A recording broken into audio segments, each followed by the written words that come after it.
Good afternoon. Welcome to the last session of contributed talks for the day. I'm Danny Halperin from Tel Aviv University. There's a request from all the speakers. You may have noticed the high quality captioning system. It turns out that it can be made better if you take some breath between sentences. So there is a human behind the system, and she asks that you speak a little more clearly.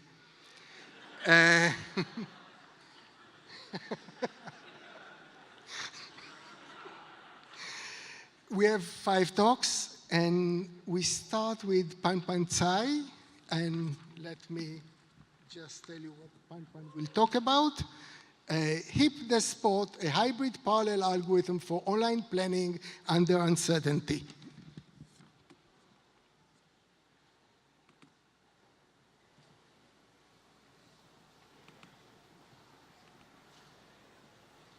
Hi, my name is Pan Tsai from National University of Singapore.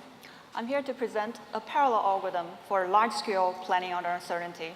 This is a joint work with Yuanfu Luo, Prof. David Su, and Prof. Wilson Li. Real-world robots are facing a world full of uncertainties. The control of the robot is imperfect, sensing is noisy, and the environment is usually changing pretty fast. And boundary planning offers a principled way to handle those uncertainties in an optimal way. However, when the problem scale gets large, the boundary planning becomes extremely expensive. Now let's consider a car interacting with many other agents in a scene, like a crowd of pedestrians. And our goal in this research is to solve those large-scale planning problems in real time using parallelization. Online boundary planning is typically performed as a belief tree search. Each node in the tree represents a belief or a probability distribution over system states. And the tree starts from an initial belief. It first branches with actions, as the robot can take any action to execute in the future. The consequences of the actions are uncertain. Therefore, the tree also branches with observations. And the goal of the belief tree search is to compute a policy that maximizes the expected total discounted reward in the future. This is achieved by taking max over the action branches in the future and taking average over future observations. And while belief tree search is conceptually simple, it incurs exponentially high computational cost. For large-scale problems like driving in a crowd, the problem scale is too large that belief tree search becomes computationally intractable. Therefore, we based on a state-of-the-art belief tree search algorithm, Despot, to build a massively parallel online planning algorithm called Heap Despot. Now let's consider the future as many possible scenarios. The paths in these scenarios represents Monte Carlo simulations in the future. The robot take an action, receive an observation, so on and so forth. And each scenario is then represented as a sequence of random numbers that determines the consequence of the future actions. And now we consider a subset of all possible scenarios. This subset forms a sparse belief tree, which is what we call a despot tree. And the Heap Despot algorithm uses 2 components to incrementally construct this tree: the heuristic search in the tree and Monte Carlo simulations at leaf nodes. And we seek for chance to parallelize these 2 components. Well, think about the ways to parallelize. A good way is that we can put the large number of Monte Carlo simulations in the GPU. However, if you only search for one path at a time, as in heuristic search, there won't be enough workload to utilize a large number of GPU cores. Therefore, to benefit from large-scale parallelization, we have to integrate CPU parallelism with GPU parallelism. And this is what we do in the Heap Despot. We parallelize the irregular part of the algorithm, which is the tree search, in CPU, and parallelize the regular part of the algorithm, which are Monte Carlo simulations, in a GPU. Now we use multiple CPU threads to traverse different paths in a tree so that multiple leaf nodes can be expanded simultaneously in a GPU. And while doing the Monte Carlo simulations for the leaf nodes, we further create a fine-grained level of parallelism by factorizing a complex system model and further parallelizing the elements. For example, we can simulate multiple pedestrians in parallel in a driving scenario. And our results shows that Heap Despot is able to achieve much higher solution quality than using GPU parallelization alone, and it scales well on large-scale problems, especially when we're increasing the number of scenarios and the problem scale. And we have achieved up to 344 times speedup over the serial despot algorithm. Now we are able to use Heap Despot to drive a car among a crowd of pedestrians. While driving, it takes care of 20 nearby pedestrians for the car. The navigation goals of these pedestrians are not observable to the car. Therefore, we have to treat them as hidden intentions and maintain beliefs over them. By doing belief tree search, we made the car be able to drive among many pedestrians safely, efficiently, and smoothly. Then we implemented the same system on a real robot scooter. Now this scooter is able to drive in close proximity to pedestrians in the campus of the US. And you can see it interacting with many other pedestrians walking around it. And welcome to discuss with us at the poster section.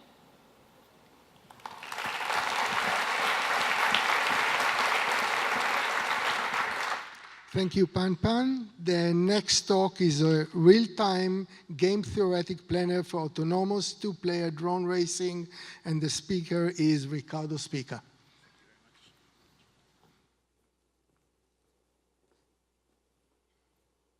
Should I do something here?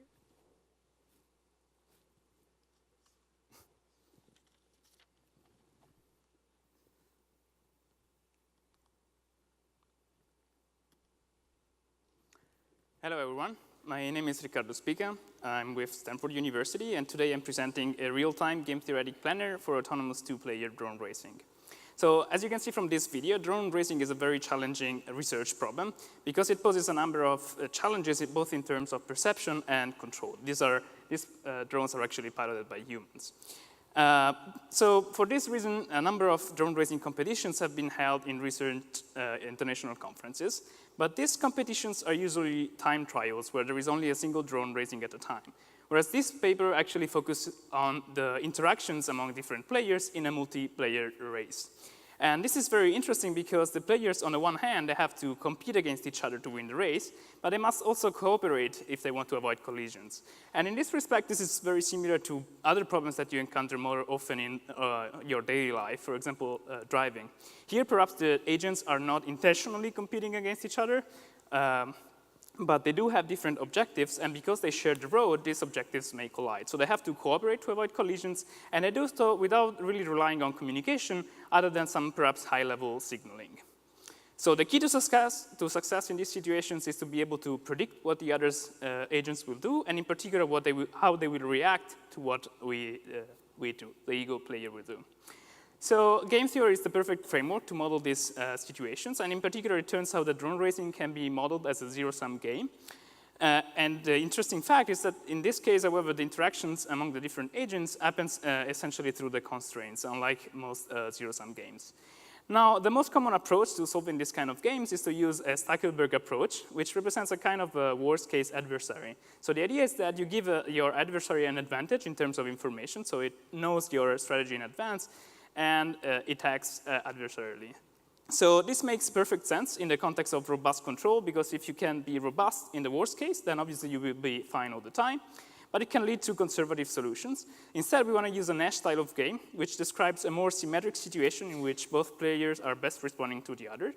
And this can lead to more aggressive solutions. Now, unfortunately, Nash equilibriums are usually quite hard to find computationally for non-trivial problems. So what we propose is a novel algorithm to approximate Nash equilibria in real time. So I would just give you an idea of how the algorithm works. So the strategy of both players are represented over a finite receding horizon through a set of parameters, theta. And notice that each player has to both plan its own trajectory, represented by theta I, and predict the opponent's one, theta j. And I do this by relying on an iterated best response algorithm. So essentially, they solve an optimization problem alternatively from the point of view of each player by fixing the strategy of the adversary and solving the resulting standard optimization problem. And this is what the optimization problem looks like. Essentially, they want to maximize their final position along the track and have a bunch of constraints, and among others, also collision avoidance constraints, which justifies the presence of theta j essentially in the constraints function of robot I. Now, it turns out that if you just solve this problem the way it is, you don't actually fully capture the effects of the collision avoidance constraints. And in fact, even if the cost function of player I does not directly depend on what player J does, because of the collision avoidance constraints, its optimal value will. And you can exploit this fact to intentionally, essentially penalize your adversary. You basically can subtract the cost function of your adversary to your own. Now, unfortunately, we do not have a closed form expression for the adversary's best response, but we can approximate it around a previously computed solution using sensitivity analysis. And the result is pretty intuitive. Essentially, you can win the race by either going faster along the track, so maximize your own cost function, or penalize the adversary, exploiting the collision avoidance constraints to essentially block it. And you can do this whenever the Lagrange multipliers are positive, so when the constraints are actually active. Now, I will spare you the details, but in the paper we show that if this algorithm converges, then the solution that you obtain actually satisfies necessary conditions for a Nash equilibrium. And on the practical point of view, we can actually use this algorithm to compute trajectories in real time at 20 Hertz using a standard computer. So we validated our approach in simulation, running about 1,000 simulated races, where our planner is let to compete against alternative and well-established planners, such as the standard MPC planner and the reciprocal velocity obstacle approach. And we show statistically that we can essentially outperform these planners. And you can also see from this simulation that some interesting behaviors emerge naturally. For example, here the slower robot in the front can actually defend its position by essentially exploiting the collision constraints and blocking the adversary whenever this is advantageous. And because the algorithm can run in real time, we are actually running some experiments at the University of Zurich. And here we plan to use a vision-based pipeline to estimate the other agent position. Thank you for your attention. Thank you.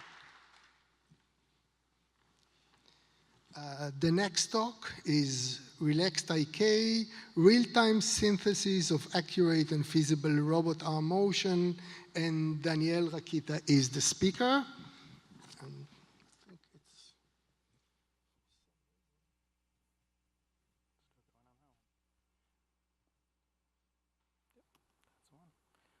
All right, thank you. So in this talk, I'll be talking about a method for generating accurate and feasible robot arm motions. So our method, called Relaxed IK, matches a series of end effector pose goals in Cartesian space as best as possible without sacrificing motion feasibility. In contrast, prior real-time motion synthesis approaches exhibit issues that hinder either their accuracy or feasibility in practice.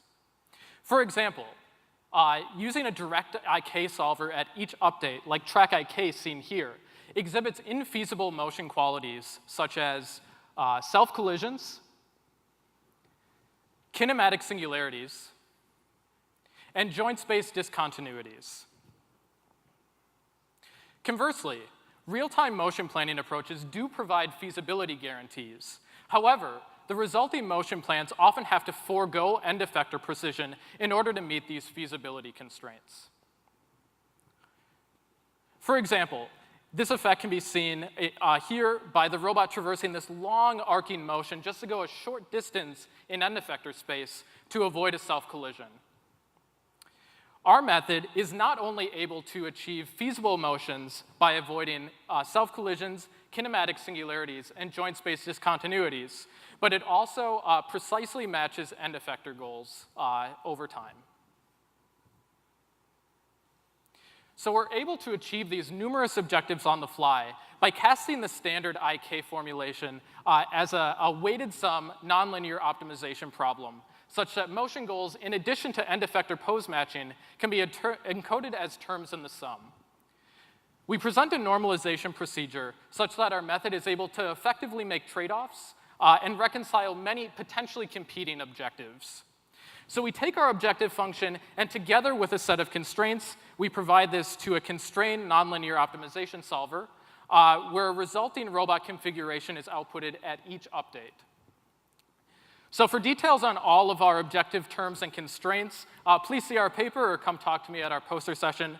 But in this talk, I'm specifically going to highlight our collision avoidance term. So our collision avoidance term is essentially trying to do two things. One, approximate a distance to a collision state, and two, calculate this approximate distance as fast as possible such that this is amenable for a real-time optimization loop. So we start by approximating a distance to a collision state by abstracting the robot's geometry into a set of shape primitives or line segments such that we can more easily perform distance checking between all pairs of links.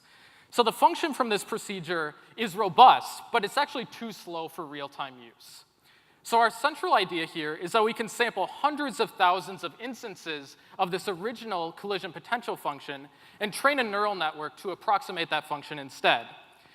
The output from this neural network reliably resembles the output from the original potential function, but we get a 2 orders of magnitude speed up just to do a feed-forward pass through this neural network, making this plenty fast enough to serve as a single term in our objective function. So we have evaluated our method against prior real-time motion synthesis approaches on 7 robot platforms ranging from 5 degrees of freedom to 8 degrees of freedom on 5 separate tasks.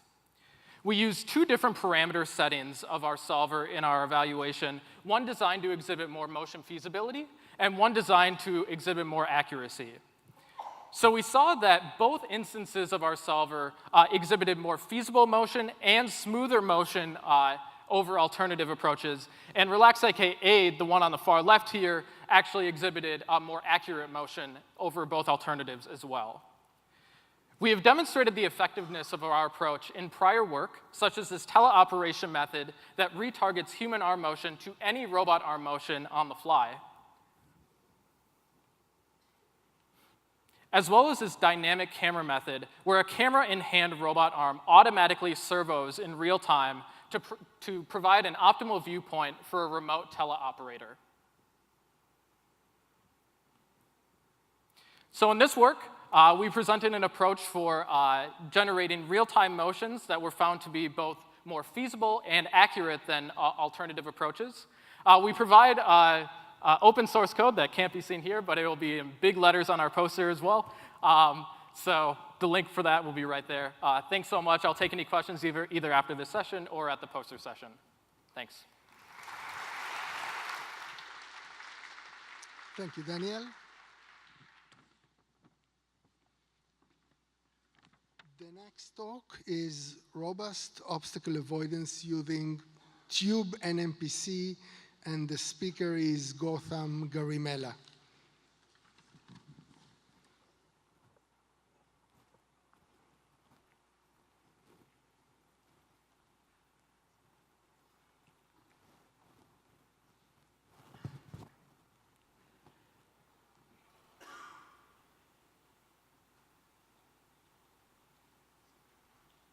It's in the background.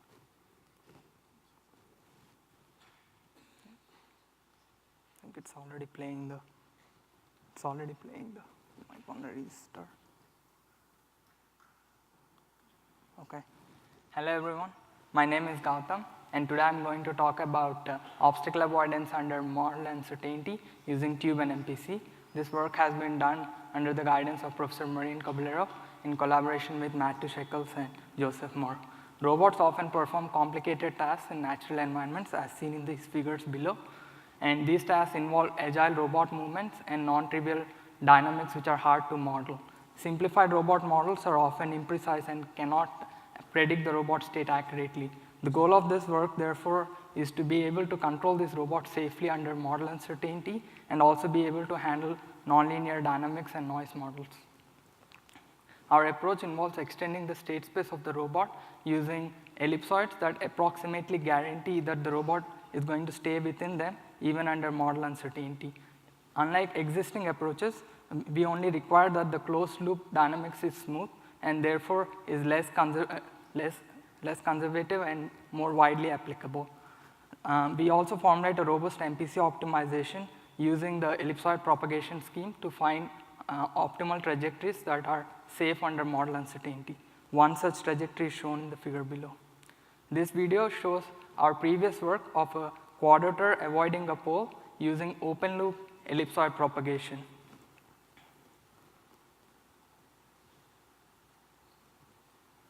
Now, this ellipsoid propagation scheme is in open loop and so is more conservative. in this work, we are trying to do a closed loop propagation of ellipsoids, which is expected to be less conservative. To begin with, let us understand how to compute these ellipsoids that are going to guarantee model invariance.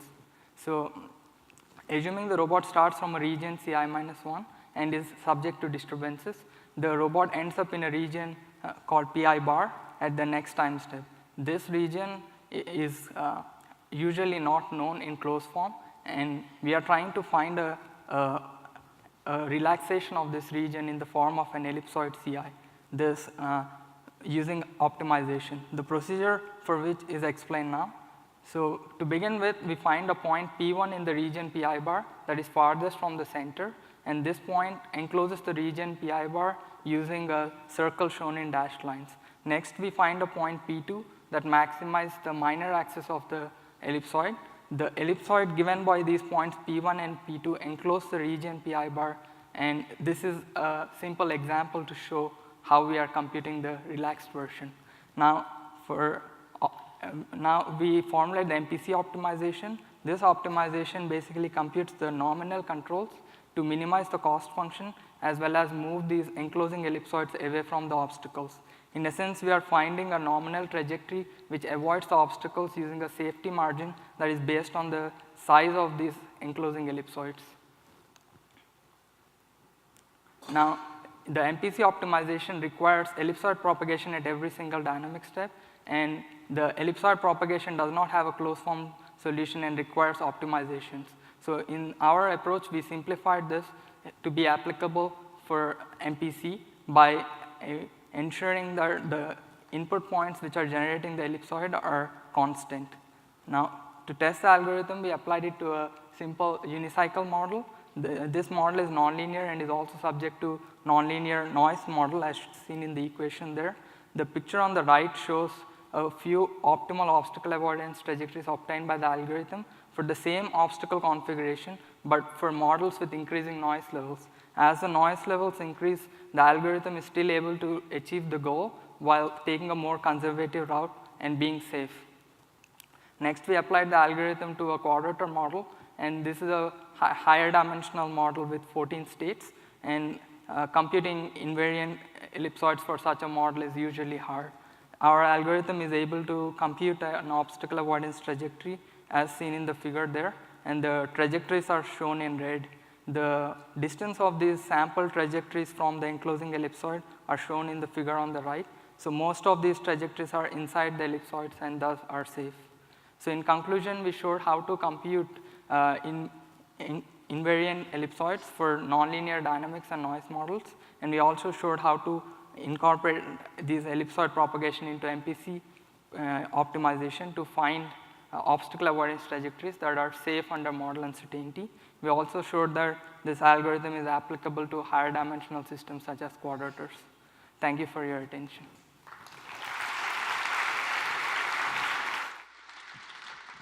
Thank you. And the last talk for this session is on generalized warp driver, unified collision avoidance for multi-robot system in arbitrarily complex environments, and the speaker is David Wolinski. Please.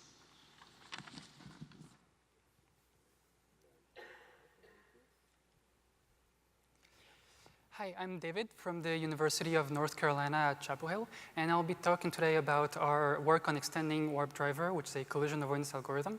It was originally introduced for crowd simulation, but we extended to arbitrary 2D agents, such as, for example, vehicles. So with the end goal of unified approach to collision avoidance, let's have a look at some starting assumptions usually made. So these involve disk-shaped agents with no support for dynamic or kinematic constraints, and whose future motions are supposed to be linear. Also, this is done under no uncertainty. So these assumptions make the problem pretty easy, and hundreds of thousands of agents can be simulated in real time. However, these assumptions are also limitations, and various pieces of work have sought to address them, often individually, and have also introduced some computational overhead.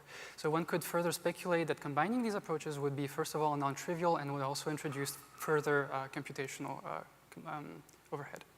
So one recent example is combined rectangular agents with nonlinear future motions and dynamics, and simulate around 400 agents in real time.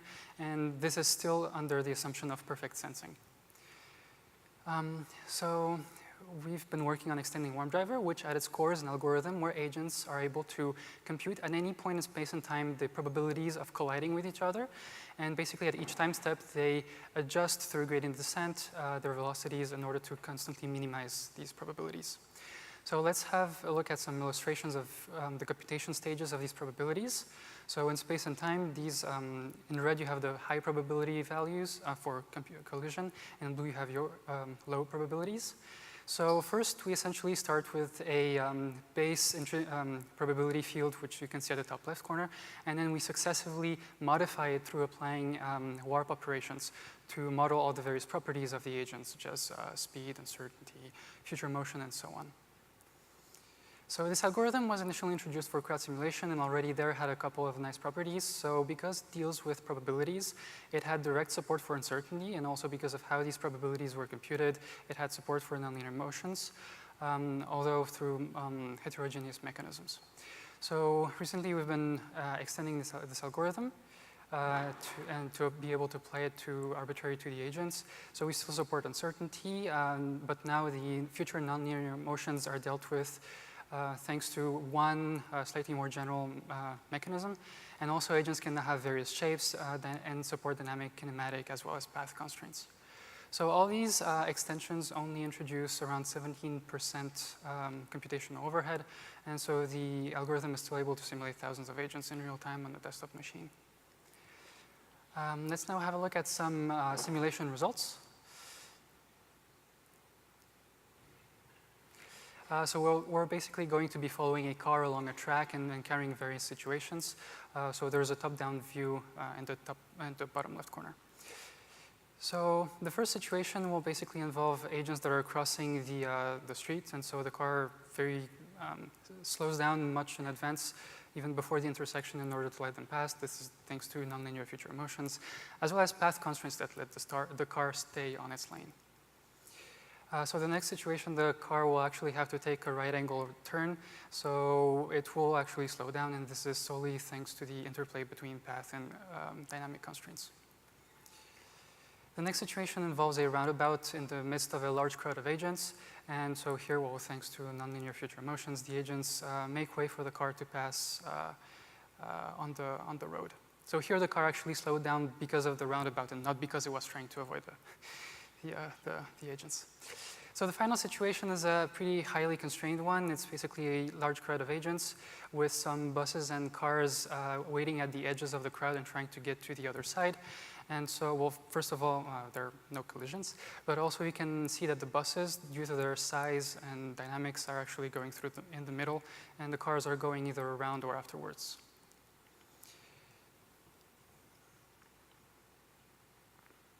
So in summary, we propose an extension of the WarpDriver algorithm to most 2D agents. This algorithm in total supports uncertainty, nonlinear future motions, as well as agents with various shapes and dynamic, kinematic, and path constraints. Also, this algorithm still remains pretty efficient, simulating thousands of agents in real time. And finally, in terms of future work, we're interested in moving to 3D with a focus on drones and formations, basically. So thank you, and see you at the poster session.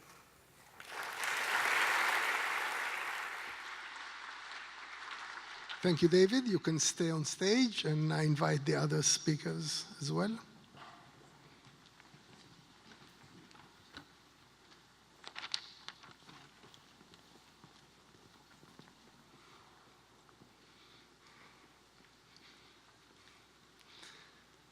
So let's start with Kostas. This is about the relaxed IK work, very nice results. I was wondering whether with your optimization approach you can also make any arguments about that you will be able to find a solution if one exists for tracing a target path. We might not be able to find kind of an optimal result. Do you have guarantees?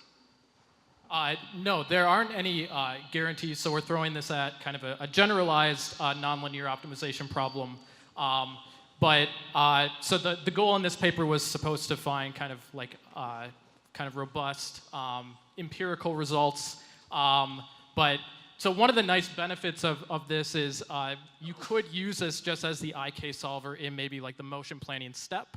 So if you still wanted those kind of completeness guarantees, this might just work as a better option as that first step, and then you could always use real-time motion planning kind of as a backup. But we didn't see any of the infeasible motion qualities using the results, so that's at least a nice empirical result. Yes, please. My question is for Daniela as well. So you mentioned for the collision term that you train a neural network model, right? Does that work for environment collisions as well? Or is it just for self-collision? And the second question is that if I want to use your method, do I need to train the model from scratch for my robot? Yeah, so those are great questions. So in this work, we were just looking at self-collision avoidance. But since the time of writing this work, we have been looking into kind of adding in more shape primitives to the environment, such as modeling a table or modeling other dynamic motion in the environment. And this same approach works really well for those as well. Your second question was, do you have to train this from scratch? So this happens in a one-time pre-processing step. So for every robot platform, you train it just one time. It takes about 25 minutes. And then from there on out, you never have to think about that again. So it's the same for the singularity avoidance, too. It does something in the pre-processing to kind of learn its own geometry. Yes, please.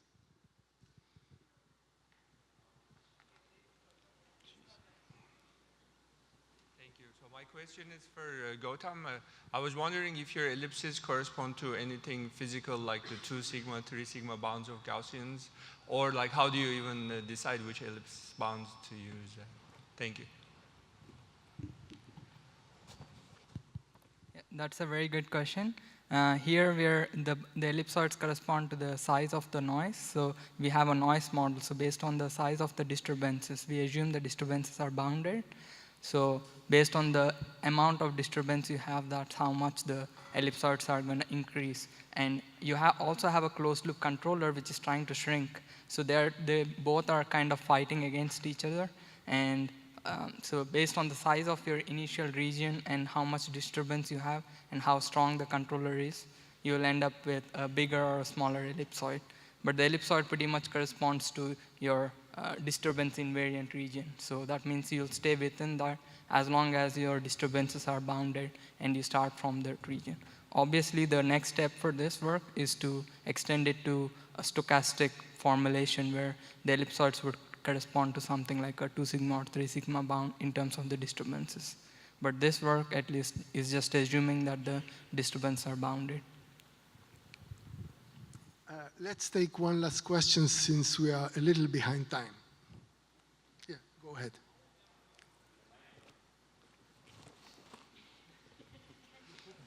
Speak with 2. All right, a question about Pang for the POMDP planning. Can you comment on the number of actions and also the depth of the tree that you can handle for the kind of real-time examples that you showed? You mean a car driving example? Yeah, for example, the okay. car. Actually, we have tested on 3 examples. The first one is to navigate in a partially known environment. So for that one, we have 16 actions, and the depth of the search, we cap it at 90 steps. The planning horizon is 90 steps. And the second problem is a multi-agent rock sample problem. So for that one, the action space is 625 actions. And the planning horizon, we also cap it at 90, but the actual depth of the policy could be shorter. And for the driving scenario, we only have 3 actions. It's basically accelerate, deaccelerate, and maintain the speed. And the planning horizon, it's around 20 to 30.